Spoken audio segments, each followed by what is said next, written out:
میرے ذرائع ہیں وہ ہمیں اس بات کی کنفرمیشن کر رہے ہیں. لیکن دوسری جانب آپ نے رات ایک خبر دیکھی ہوگی اور دنیا نیوز نے اس خبر کو بریک کیا, اور یہ خبر بڑی امپورٹنٹ ہے کہ عمران خان صاحب پر جس نے ہاتھ ڈالا اس ہاتھ کو کاٹا گیا ہے اور اس کو نشان عبرت بنایا گیا. رات کے یہ خبر کیا, 5 اگست کو عمران خان صاحب گرفتار ہوتے ہیں, توشہ خانہ کیس کا ایک فیصلہ آتا ہے اور تقریباً آدھے گھنٹے کے اندر توشہ خانہ کا فیصلے کو جو ہے وہ پبلک کیا گیا, حکم نامہ جاری ہوا, اور اسی آدھے گھنٹے میں عمران خان صاحب کو گرفتار کرنے پولیس پہنچ گئی. اور اس آپریشن کو لیڈ کر رہے تھے D I G CIA captain retired Liaquat Malik صاحب. انہوں نے جناب عمران خان صاحب کو گرفتار کیا. زمان پارک میں جب آپریشن ہو رہے تھے وہاں پر جا رہے تھے, اس آپریشن کو لیڈ بھی کرتے تھے.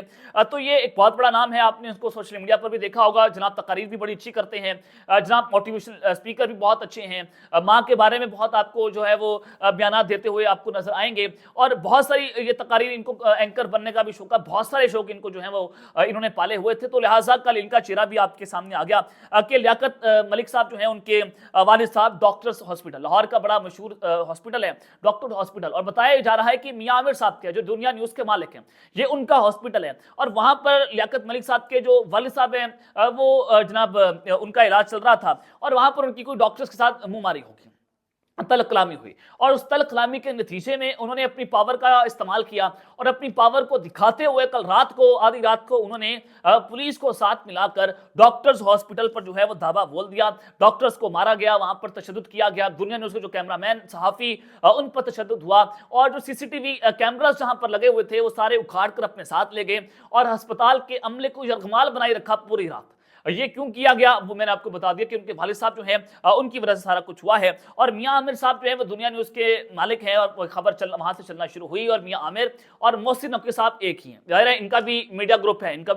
ہے, اور ان کے تعلقات آپس میں بہت اچھے تھے. تو محسن نقوی صاحب نے جناب رات کے جو ہے وہ ایک بہت بڑی جو ہے وہ پیش رفت سامنے آئی ہے سارے کیس کے اندر, اور انہوں نے ڈاکٹرز ہاسپٹل میں CIA پولیس کے دعوے کا نوٹس لیتے ہوئے DIG CIA لیاقت ملک کو فوری طور پر عہدے سے ہٹاتے ہوئے OSD بنا دیا ہے, ان کو جناب مکمل طور پر برطرف کر دیا ہے. اور ذرائع کے مطابق یہ بھی کہا گیا ہے کہ جن اہلکاروں نے عملے پر تشدد کیا ہے اور DIG CIA لیاقت ملک کی موجودگی میں پولیس نے میڈیا نمائندگان پر بھی تشدد کیا اور صحافیوں سے کیمرے موبائل فون چھین لیے ہیں, تو اس ساری صورتحال میں جو صورتحال کی وجہ سے علاج معالجے کا عمل کافی دیر جو ہے وہ معطل رہا. تو یہ سب کے اندر کے اہلکار جو ہیں ان کو بھی نوٹس لیا جائے گا, ان کے پر مقدمہ بھی درج کیا جائے گا, اور لیاقت ملک صاحب کو جو ہے وہ OSD بنا دیا گیا ہے اور ان کو عہدے سے برطرف کر دیا گیا ہے. یہ رات کے ایک بڑی اہم پیش رفت اور پازیٹیو پیش رفت ہوئی ہے کہ پاکستان میں جنگل کا قانون ہے,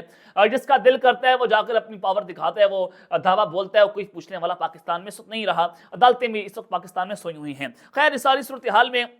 اب جناب دوسری جانب عمران خان صاحب نے 9 مئی کیا, ظاہر ہے انٹرویوز بھی ہوئے, پاکستان تحریک انصاف کے سینکڑوں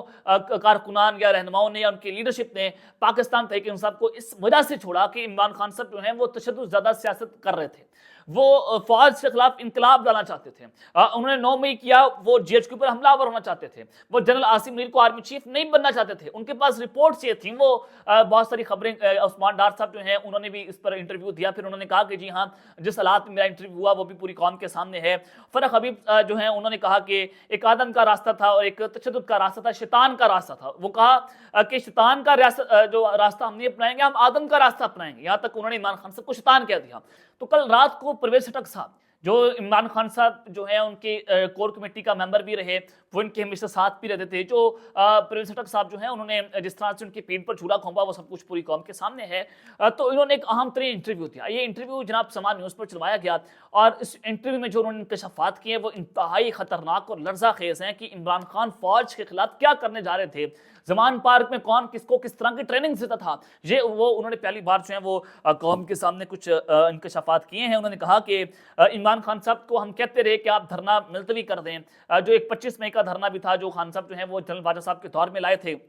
اس وقت عمران خان صاحب کو 3 بار جو ہے وہ الیکشنز کے چانس ملے, لیکن انہوں نے الیکشن میں جانے سے انکار کر دیا, اور وہ کہہ رہے تھے کہ ہم جناب الیکشنز کے اندر نہیں جائیں گے بلکہ ہم دھرنا کریں گے. اور دھرنا کرنے کی اصل وجہ کیا تھی, وہ خٹک صاحب نے کہا کہ عمران خان صاحب کا یہ مقصد تھا کہ عوامی طاقت پر وہ فوج کے خلاف انقلاب لائیں گے, یہ ان کا نصب العین تھا. اور عمران خان نے ہمیں جیل جانے کی بھی ٹریننگ دی کہ آپ نے جیل کیسے جانا ہے, آپ نے مضبوط کیسے ہونا ہے, اور دھرنے ڈنڈوں اور آنسو گیس کی ٹریننگ دی. ہمیں گاؤں گاؤں جانے کی ٹریننگ سی کہ آپ نے فلاں جگہ جا کر کیمپین کرنی ہے، آپ نے فلاں بات کرنی ہے، آپ نے یہ بات کرنی ہے. اور پھر انہوں نے کہا کہ میں جو ہے وہ مختلف جگہوں پر لے جا کر پریکٹس کروائی جاتی تھی کہ آپ نے کس طرح سے جو ہے وہ اپنی باڈی کو مضبوط کرنا ہے، آپ نے آنسو گیس چیلنج کا مقابلہ کیسے کرنا ہے، آپ نے ڈنڈے کیسے برداشت کرنے ہیں، آپ نے جب جیل کے اندر جانا تو آپ نے جیل کے انوائرمنٹ سے کیسے جو ہے وہ آپ نے اس سے اپنے ساتھ اس میں گھل ملنا ہے. تو عمران خان صاحب نے جو جیل بھرو تحریک کا اعلان کیا تھا بقول پرویز خٹک صاحب کے کہ وہ اس وجہ سے تھا کہ جیل کا خوف جو ہے وہ عوام کے دلوں سے نکل جائے،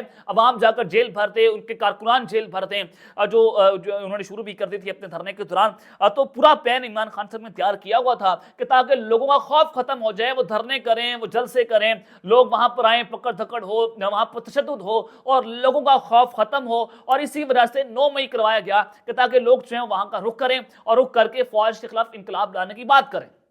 یہ جناب پرویز خٹک صاحب نے ہوش ربا انکشافات کیے ہیں، عمران خان صاحب کے جو خطرناک پلانز تھے اس سے جو ہے وہ آگاہ کیا ہے. اب اس میں کتنی حقیقت ہے، کتنی صداقت ہے، یہ تو پاکستان تحریک انصاف والے بتائیں گے. اس کے اوپر پاکستان تحریک انصاف نے اپنا کوئی رد عمل جو ہے وہ جاری نہیں کیا. یہ صرف خٹک صاحب نے ہوائی یا ہپوکریسی یا پھر انہوں نے ہائپوتھیسز آپ کے سامنے رکھے ہیں، جو مفروضہ ہوتا ہے، جو اپنا تجزیہ ہوتا ہے. ظاہر ہے وہ اب عمران خان صاحب کے مخالف ہیں، مخالف جماعت کے پی کے میں بنا دی گئی ہے، وہ جناب وزیر اعلیٰ کے پی کے بننا چاہتے ہیں، عمران خان صاحب وہاں پر مضبوط ہیں. تو یہ چیزیں تو آپ چلتی رہیں گی، سیاسی بیان بازیاں تو ہوتی رہیں گی. تو یہ آپ کے سامنے ہے اور نون لیگ والے بھی مطالبہ یہ کر رہے ہیں کہ 9 مئی والوں کو سخت سے سخت سزا ہونی چاہیے تاکہ پاکستان تحریک انصاف کو الیکشن لڑنے کا موقع بھی نہیں دینا چاہیے. اور انہی کی فرمائش کے اوپر پاکستان تحریک انصاف سے بلے کا نشان واپس لیا گیا ہے. تو یہ اب تک کی ڈیٹیل میں نے آپ کے سامنے رکھی ہیں. اب تک کا لیتے ہیں، اپنا خیال رکھیے گا اور اس سنگا پلازمی خیال کے بعد پاکستان زندہ باد.